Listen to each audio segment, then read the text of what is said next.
Kelly? Why the sad face? Well, don't get me wrong, Des. I love what I do, and shooting Dolce Vita is so much fun, but life can get hectic here. And sometimes I just want to take a few weeks off and get away. Oh, you want to get away. All right, let me ask you, how does Kyoto sound to you?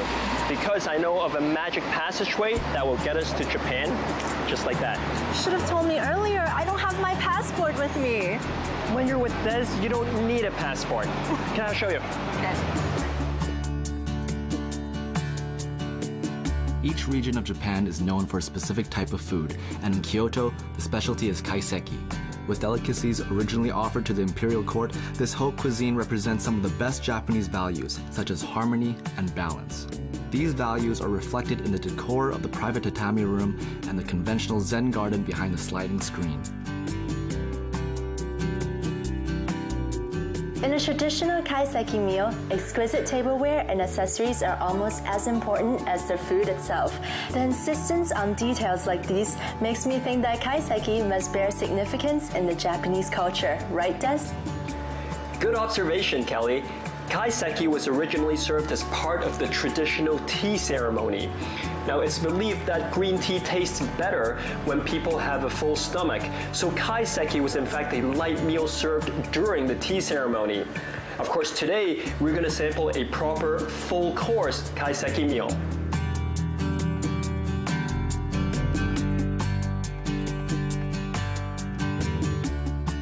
Served in precious antique tableware, each course is prepared with seasonal ingredients, with a vast majority flown in directly from Japan. Kaiseki is sometimes compared to the Western-style tasting menu. Both feature labor-intensive preparations, use choice ingredients, and offer a series of small plates. Using fresh vegetables such as eggplant, tomato, and okra, the soup is meticulously prepared in order to highlight the seasonality of the ingredients.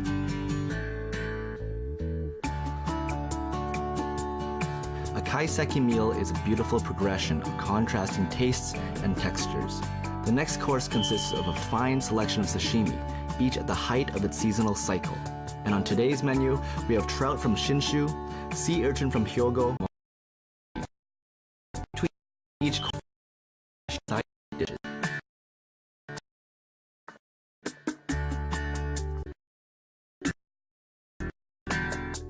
As the meal progresses, the chef leads you into the main dish, which all feature seasonal produce, but the emphasis is now on showcasing the traditional Japanese cooking techniques. Here we have two main dishes: omi beef steak with grilled fig and dried tomato, as well as grilled eel with stewed eggplant.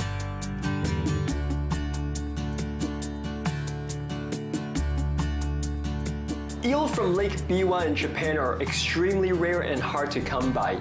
Even the top Japanese restaurants, they may only get 3 to 5 pieces a month, so I'm very excited to try this.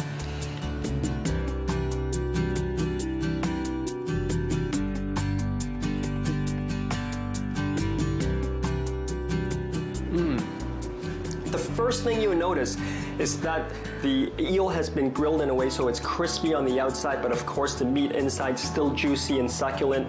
You notice that the eel tends to be thicker than the normal eel you have. Why is that? Because this eel is naturally grown, and so the fat content tends to be higher. Actually, when I first put it in my mouth, it reminded me, funny enough, of foie gras.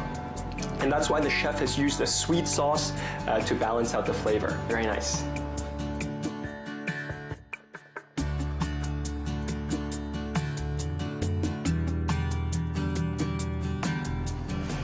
And I really can't get enough of this Omi Wagyu beef.